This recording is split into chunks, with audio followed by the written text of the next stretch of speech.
I think one could say that this is the biggest game that you played at UCLA this week. Coming out, shaking your head already. Um, you don't see it that way. I think every game we play is the biggest game we play. That's the way we've always approached it. So. Yeah, but So go how ahead. do you keep your players, their human beings, from just getting a little more amped up? It's the same exact thing. You gotta approach it the same way every week, and it's every game in this league is important to us. So if we didn't win last week, then this game wasn't important to us. So it doesn't matter.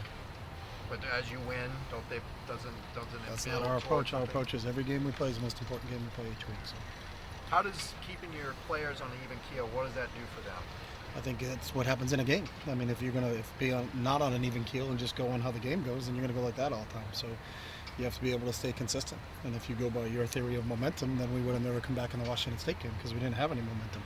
So you got to be able to just play the next snap. That's all we're looking to do. We're looking to play the next game. We're looking to play the next snap. It's whatever's in front of us. So just go out and play, and don't put more into it, or don't put less into it. It's and we can't. We're not minimizing this game at all. This is the biggest game we play this week, and if we have an opportunity, last week was the biggest game we played last week, and that goes on and on and on. And that approach has always worked everywhere I've been, and we'll continue to always go that way about it. So. How do you feel that that's served you in the past? Served us really well. Went 46-7 with it, so 34-3 in the league. Focus on whatever game that week you're playing is the most important game you play, and that's always been our approach, no matter where we've been, whether we're in the NFL or whether we're in college or whatever. You can't play 2 games a week, so you can't look down the road and you can't look back.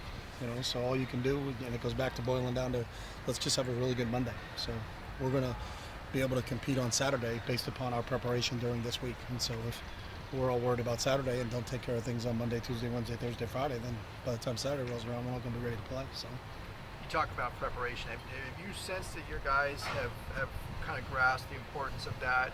yeah, These this last this few group, weeks? not just last few weeks. This group has always practiced really well. So they understand how important it is, and this is a game. Unlike other games, baseball plays 162. Basketball's got an 82 game, whatever. In football, you get one shot a week for 12 weeks, and sometimes you got a break in there. So it's got to be your preparation. And this is the one sport you probably practice more than you play, and so how you play is really how you train. And if you train very well, then you got a shot. And that's the challenge for all of us. We can't. Not everybody's on every single day, but you have to be. And the teams that are good, I would tell you, practice really well most of the time. So that's what we're striving to do, and that's what the standard that we hold ourselves to. So we're not concerned with anything else except for our standard on how we train, and if we can train it up to our standard, then we've got a shot, and every Saturday we get a chance to go play a game. So Go ahead. Utah has a very, very tough rush defense. What challenges does it present to you guys? they have a good rush defense. They have a good pass defense. I mean, they're a really well coached football team, and they've got some really, really talented players on that side of the ball. So Kyle's always been known to be he's a defensive coach, and they've always had great defenses at Utah. And this is right up there with some of the best defenses that I've seen that Utah's produced. So, the challenge is, it really comes down to, like everything, the individual battles, that go into how do we match up and how do we handle the one-on-one battles that will occur during the course of the game. And again, it goes back to our week of training. If we can have a good week of training, then it'll give us an opportunity on Saturday. You talked about how your offense is performing at a high level. What can it do better at this point? Everything. We need to control the ball more. We've turned it over too many times. We got to hold on to the ball. The fumbles are a little bit alarming, where you got to make sure you cut down on those. When you're playing in a good game against a really good team, in which we are this week, I think the turnover battle is going to be huge. So you got to really cut down on that. I can't remember the last game we were clean and didn't have any. So we've got to really work on the turnover aspect of things, and then really just execute. I think when it's not going right, you usually got 10 guys doing it right and one guy not.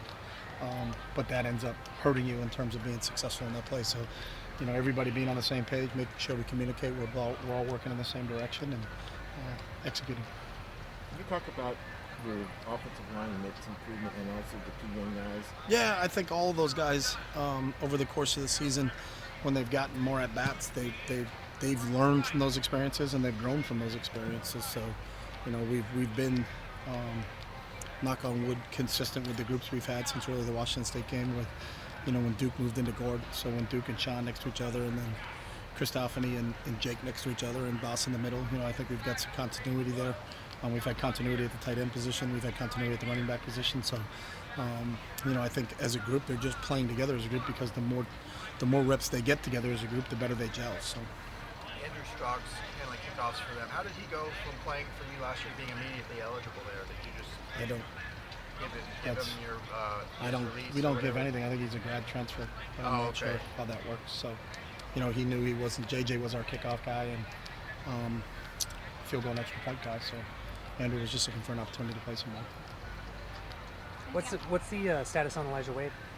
I think he should be here today. So, we'll see what he can go through with the trainers and we'll figure out what's going on with him. So, And Quentin Lake, Quentin Lake's here today. see what's his status. So He'll be out in a uniform, have a helmet and shoulder pads on, just like everybody else. Would he be part of the scout team or I the? don't know. Depends on what he can do. We'll see how it goes during the week. So. So both are not ruled out for this season. Nope. Thank you. Thank you.